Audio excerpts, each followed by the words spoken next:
Super powers होने के बावजूद भी अपनी शक्तियां इस्तेमाल ना कर पाने वाली एक अजीब सी फैमिली की बिखरी हुई जिंदगी फिर से एक बार अच्छी बन जाती है जब एक औरत उनकी जिंदगी में एंट्री लेती है। पर ये औरत कौन है, उसके इंटेंशंस क्या है, ये हमें ड्रामा देखकर ही पता चलेगा। एपिसोड 1 की शुरुआत में हमें बोक परिवार से इंट्रोड्यूस किया जाता है, जिनके पास सुपर पावर्स तो है लेकिन वो इन शक्तियों का इस्तेमाल ही नहीं कर पाते क्योंकि उनकी लाइफस्टाइल बहुत खराब है। इस बात की वजह से मिसेस बोक बहुत ज्यादा फ्रस्ट्रेटेड होती है। उनकी बेटी दोंगी के पास उड़ने की शक्तियां है लेकिन वो अब उड़ भी नहीं पाती क्योंकि वो बहुत ज्यादा खाती है और बहुत ज्यादा मोटी है। उनके बेटे ग्वीजू के पास एक ऐसी पावर है जिससे वो अपने जिंदगी के किसी भी खुशी वाले पल में वापस जा सकता है, पर ग्वीजू अब इस शक्ति का इस्तेमाल नहीं कर पाता क्योंकि वो एक शराबी बन गया है। ग्वीजू की बेटी ईना के पास कोई सुपर पावर्स है या नहीं, ये जानने का मौका भी मिसेस बोक को मिला नहीं है क्योंकि ईना का सिर हमेशा उसके फोन में घुसा हुआ होता है। ईना फोन गेम से एडिक्टेड होती है। मिसेस बोक के पास अपने सपनों से फ्यूचर देखने की शक्ति है लेकिन वो इस शक्ति को यूज ही नहीं कर पा रही है क्योंकि अब उसे इंसोम्निया है, वो सो ही नहीं पाती। इन सारी बीमारियों के वजह से बोक परिवार की शक्तियां गायब हो गई होती है, लेकिन इस बात से सिर्फ मिसेस बोक को ही तकलीफ होती है। मिसेस बोक अपने परिवार से भीख मांगती है कि प्लीज तुम लोग सुधर जाओ, हमें फिर से पुराने दिनों की तरह हमारी शक्तियां वापस मिलने दो, लेकिन कोई भी उसकी बातों की तरफ ध्यान नहीं देता। मिसेस बोक अपने फैमिली को धमकाते हुए कहती है कि हमारे पावर्स ना होने की वजह से मुझे हमारा फ्यूचर भी नहीं दिख रहा है, इससे अच्छा मैं इस चट्टान से कूदकर मर ही जाती हूँ। और अपने मम्मी को समझाने के बजाय दोंगी मिसेस बोक को कहती है कि अगर तुम्हें अपना फ्यूचर नहीं दिख रहा है तो इसमें हमारी क्या गलती है, इसमें तो तुम्हारी ही सुपर पावर का प्रॉब्लम है, तो तुम्हें कूद ही जाना चाहिए। इस बहस के बीच अचानक से ग्वीजू गायब हो जाता है और चट्टान के नीचे जो समंदर है वहां से लोगों की चिल्लाने की आवाज आती है कि देखो कोई तो डूब रहा है, जल्दी से उसे बचाओ। बोक परिवार चट्टान के ऊपर से ये सीन देख रहे होते हैं जब उन्हें रियलाइज होता है कि जो इंसान डूब रहा है वो और कोई नहीं, उनका बेटा ग्वीजू है। ग्वीजू पानी के अंदर कैसे चला गया ये तो उन्हें समझ में नहीं आता, लेकिन ग्वीजू को समंदर की लहरें खींच के ले जा रही होती है। कोई भी ग्वीजू को बचाने के लिए आगे नहीं बढ़ता। ग्वीजू खुद बेहोश हो गया होता है और इस बेहोशी में ग्वीजू को अपनी जिंदगी के कुछ अच्छे पल दिखाई दे रहे होते हैं जहाँ वो अपनी बीवी सेओन के साथ है। बीच पे बैठी हुई एक औरत ग्वीजू को डूबते हुए देख लेती है, इसलिए वो जल्दी से पानी के अंदर जाकर ग्वीजू को कैसे भी करके अकेले ही समंदर से बाहर लेके आती है। ग्वीजू की सांसें रुक गई होती है, इसलिए औरत ग्वीजू को उठाने के लिए माउथ टू माउथ देती है। वो उसे सीपीआर देती है जिससे ग्वीजू को होश आ जाता है, पर ग्वीजू अभी भी अपने सपनों की दुनिया में होता है, इसलिए वो इस औरत को अपनी बीवी समझ कर गले लगा लेता है। औरत जैसे ही ग्वीजू को पूछती है कि क्या तुम ठीक हो, वैसे ही ग्वीजू को रियलाइज होता है कि जो औरत उसके सामने बैठी है वो उसकी बीवी सेओन नहीं है और इसी शौक से ग्वीजू फिर से एक बार बेहोश हो जाता है। मिस्टर और मिसेस बोक भी बीच पे आ जाते हैं। उन्हें दिखता है कि किसी औरत ने उनके बेटे की जान बचाई है, पर इस औरत से उन्हें बात करने का मौका नहीं मिलता क्योंकि ग्वीजू को जल्द ही हॉस्पिटलाइज किया जाता है।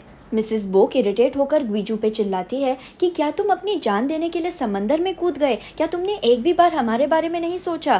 ग्वीजू जवाब देता है कि मैं सुसाइड करने नहीं गया था, वो एक एक्सीडेंट था, मैं गलती से डूब गया। लेकिन ग्वीजू की बात कोई भी मानने के लिए तैयार नहीं होता। यहाँ पर ये सीन कट हो जाता है और फिर हमें एक स्पा का सीन दिखाया जाता है जहाँ काम करने वाली सारी औरतें डिस्कस कर रही होती है कि कैसे आज उनके स्पा में उनकी सबसे खराब और इरिटेटिंग क्लाइंट, जिसका नाम मिसेस बोक है, वो आने वाली है। कोई भी इस मिसेस बोक की मसाज और ट्रीटमेंट करने के लिए तैयार नहीं होता, जिससे स्पा की बॉस परेशान होती है। पर अचानक से एक औरत कहती है कि मैं मिसेस बोक की ट्रीटमेंट करने के लिए तैयार हूँ। स्पा की बॉस हैरान होकर पूछती है कि दाहे तुम तो स्पा में नई आई हो, क्या तुम मिसेस बोक को हैंडल कर पाओगी। यहाँ पर फिर हमें दाहे का चेहरा दिखाया जाता है और दाहे वही औरत होती है जिसने कुछ दिनों पहले ग्वीजू को डूबने से बचाया था और दाहे ही हमारे इस ड्रामा की मेन कैरेक्टर है। दाहे हंसते हुए बॉस को जवाब देती है कि अगर मैंने प्रैक्टिस ही नहीं की तो मैं सीखूंगी कैसे, और इसलिए स्पा की बॉस दाहे को मिसेस बोक की ट्रीटमेंट करने का मौका देती है। उतने में स्पा में ये मिसेस बोक, जिससे सब लोग नफरत करते हैं, वो आ जाती है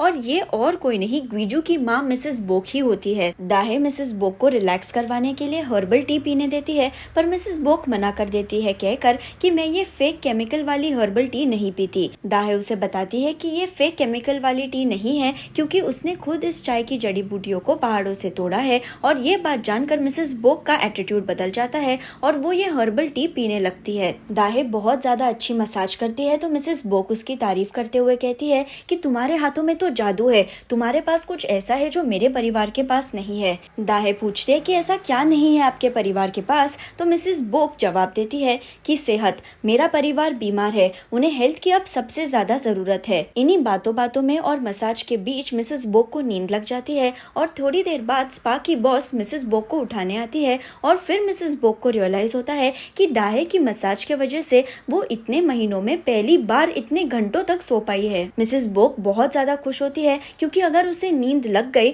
तो उसे सपनों में अपना फ्यूचर दिखेगा, उसकी सुपर पावर्स वापस आएंगी। इसलिए वो स्पा के बॉस से दाहे के बारे में पूछती है और जैसे ही दाहे उसके सामने आती है मिसेस बोक उसे पहचान लेती है और उसे कहती है कि उस दिन तुमने ही ग्वीजू को हेल्प किया था ना, मुझे विश्वास ही नहीं हो रहा है कि मैं तुमसे यहाँ मिल रही हूँ, तुम्हारे वजह से आज मुझे बहुत रिलैक्स्ड फील हो रहा है। और मिसेस बोक अपने वॉलेट से बहुत सारे पैसे निकाल कर दाहे को देने चाहती है। दाहे पैसे लेने से मना कर देती है ये कहकर कि मैंने सिर्फ मसाज ही की है, शायद तुम्हें नींद की जरूरत ही थी। तो मिसेस बोक कहती है तो क्यों ना तुम मुझे मेरे घर पे ही सुलाओ। मिसेस बोक फिर ये पैसे स्पा की बॉस को देते हुए कहती है कि अगली बार से मेरी ट्रीटमेंट मेरे ही घर पे होगी और मेरी ट्रीटमेंट सिर्फ दाहे ही करेगी। दाहे फिर अगली ट्रीटमेंट देने के लिए मिसेस बोक के घर पे जाती है और मिसेस बोक का घर देखकर उसके होश उड़ जाते हैं क्योंकि ये घर किसी महल से कम नहीं था। दाहे मिसेस बोक को ढूंढने के लिए घर में अकेले घूमने लगती है जब उसे एक कमरा दिखता है और इस कमरे में पुराने जमाने की कीमती चीजें रखी होती है। दाहे इस कमरे को ठीक से देख रही होती है जब वहाँ पे मिसेस बोक आ जाती है और फिर दाहे ट्रीटमेंट की तैयारी शुरू करती है। वो मिसेस बोक के लिए हर्बल टी बनाने के लिए किचन में जाती है जब उसे वहाँ ग्वीजू दिखता है।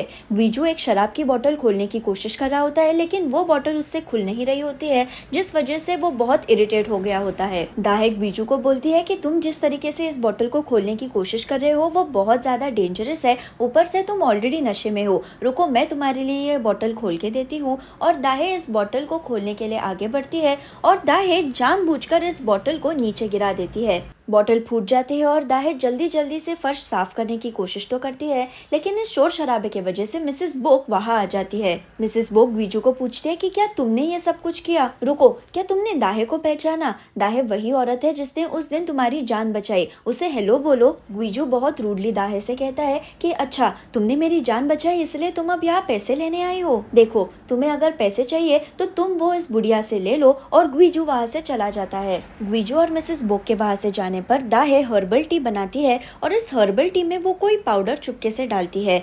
अचानक से दाहे को महसूस होता है कि उसके पीछे कोई खड़ा है, इसलिए वो पलट कर तो देखती है पर वहाँ कोई नहीं होता। दाहे फिर ये हर्बल टी मिसेस बोक को पीने देती है और मिसेस बोक की मसाज करती है। मिसेस बोक दाहे को कहती है कि तुम्हारे माँ बाप कितने लकी है कि उन्हें तुम्हारे जैसी बेटी मिली है।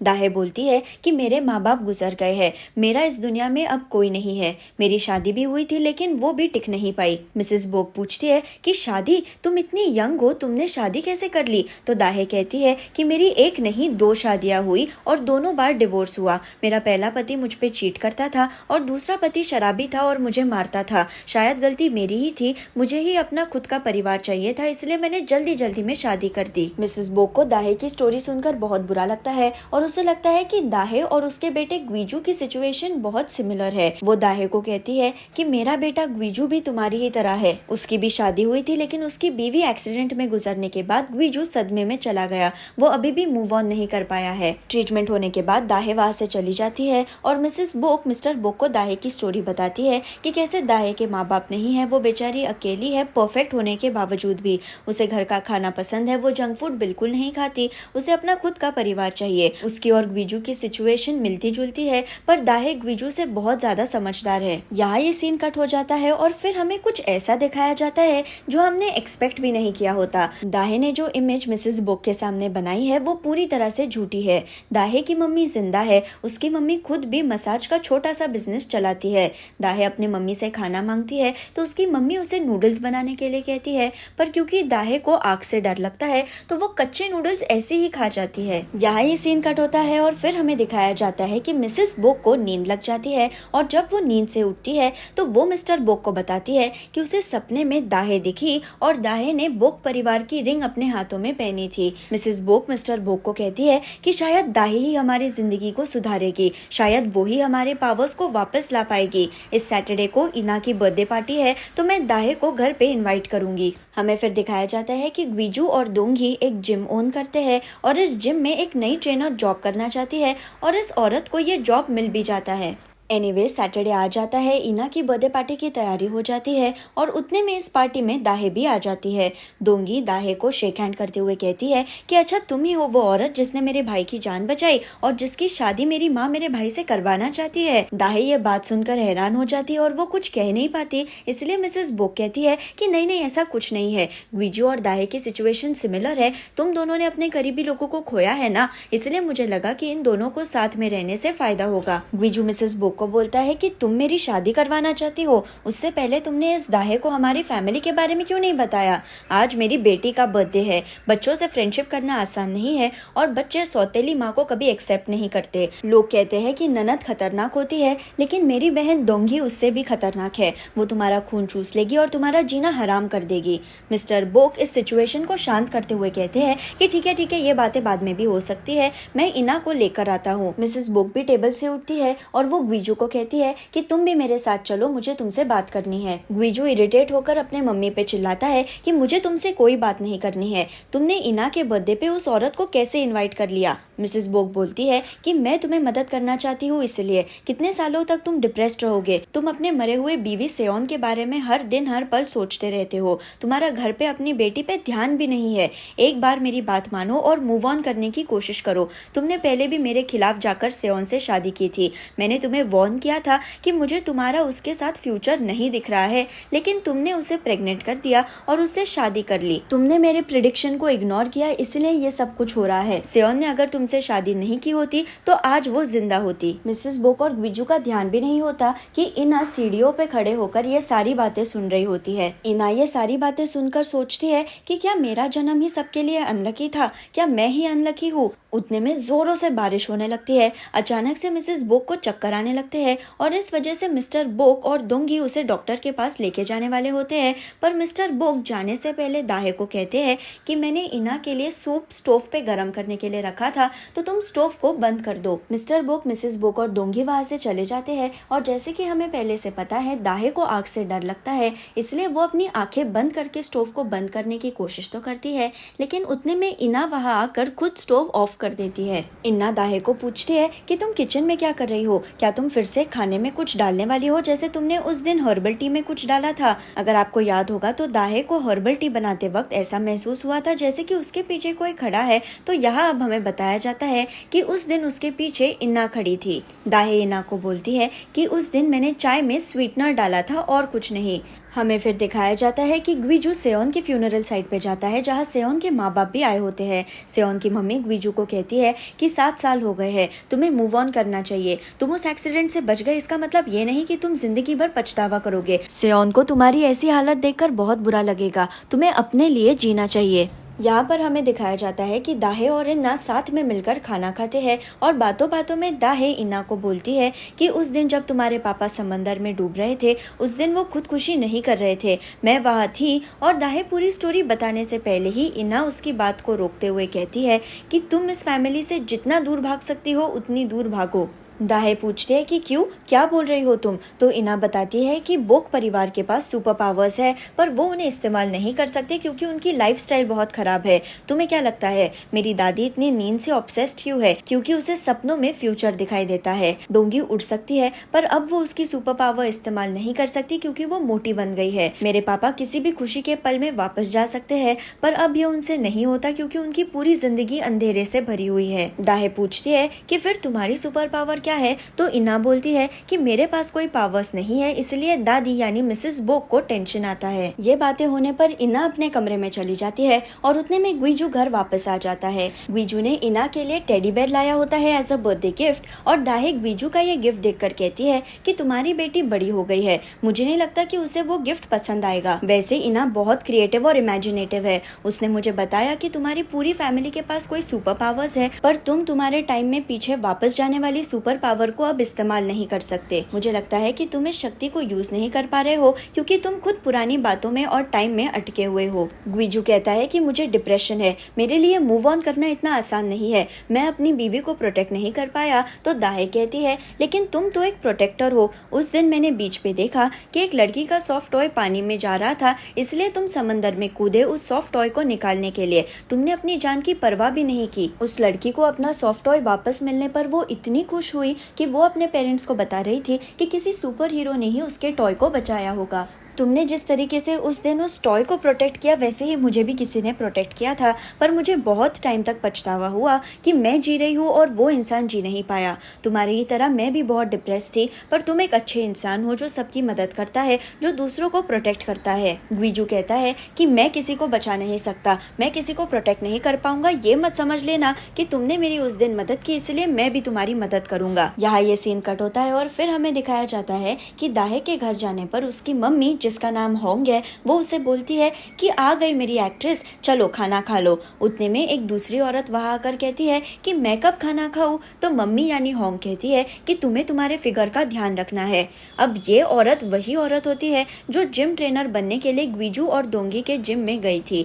इस औरत का नाम ग्रेस है और ग्रेस भी दाहे और होंग के साथ मिलकर काम कर रही है। ग्रेस कंप्लेन करती है कि हमेशा इस दाहे को ही अच्छे रोल्स क्यों मिलते हैं, मुझे क्यों नहीं मिलते। तो मम्मी बोलती है कि मर्द दाहे को देखकर उसे बचाना चाहते हैं, वो उसका प्रिंस बनना चाहते हैं। वैसे ही तो दाहे ने अपने पहले 2 पतियों को पटाया था। हमें फिर दिखाया जाता है कि दाहे का पहला पति जो चीट कर रहा था वो सब प्लान था। ग्रेस ही दूसरी औरत थी जिसके साथ मिलकर वो पति चीट कर रहा था और डिवोर्स के बाद दाहे को पैसे मिले। दूसरा पति जो शराबी था, उससे लड़ते हुए दाहे ने खुद के सिर पे बॉटल मार दी और डिवोर्स के लिए फाइल किया, जिससे उसे फायदा हुआ। हम फिर से अभी के टाइम में आते हैं जहां दाहे, ग्रेस, होंग और नो नाम का आदमी बोक फैमिली के बारे में डिस्कस कर रहे होते हैं और दाहे बताती है कि इस फैमिली के बारे में कुछ तो अजीब है। उनके घर की छोटी लड़की इना मुझे बता रही थी कि उस परिवार में सबके पास सुपर पावर्स है, लेकिन वो उन सुपर पावर्स को इस्तेमाल नहीं कर सकते क्योंकि उनकी लाइफस्टाइल बहुत खराब है। ये उठपटांग बातें सुनते ही ग्रेस, होंग और नो जोर जोर से हंसने लगते हैं और होंग कहती है कि इनकी लाइफस्टाइल खराब है क्योंकि ये कुछ काम ही नहीं करते। अगर इन्होंने 24 घंटे हमारी तरह काम किया तो इन्हें बराबर से नींद आएगी, इनका वजन बराबर से कंट्रोल में रहेगा। होंग कहती है कि तुमने वैसे भी ग्वीजू और मिसेस बोक का दिल जीत लिया है, जल्दी जल्दी अब उससे शादी कर लो क्योंकि बोक परिवार में जिस बच्चे की शादी पहले होगी उसे उनकी बिल्डिंग मिलेगी। दाहे कहती है कि मुझे अभी भी इन्ना का दिल जीतना है और यहाँ पर यह सीन कट हो जाता है। हमें फिर दिखाया जाता है कि ग्वीजू इन्ना को उसका बर्थडे गिफ्ट वाला टेडी बेयर दे देता है और इन्ना इस टेडी बेयर को अपने ड्रॉवर में डाल देती है जहाँ ऑलरेडी बहुत सारे टेडी बेयर्स होते हैं। यहाँ हमें 7 साल पहले का सीन दिखाया जाता है जहाँ एक्सीडेंट होने से पहले ग्वीजू ने इना को टेडी बेयर देते हुए कहा था कि ये टेडी बेयर तुम्हें हमेशा प्रोटेक्ट करेगा। इसी के बाद जिस गाड़ी में सेओन, इना और ग्वीजू थे उसका एक्सीडेंट हो गया और इसमें सेओन की मौत हो गई और यहाँ पर एपिसोड 1 खत्म हो जाता है। अगर आपको मेरा वीडियो पसंद आए तो उसे लाइक ज़रूर कीजिए और मेरे चैनल को सब्सक्राइब करना ना भूलें। Thank you.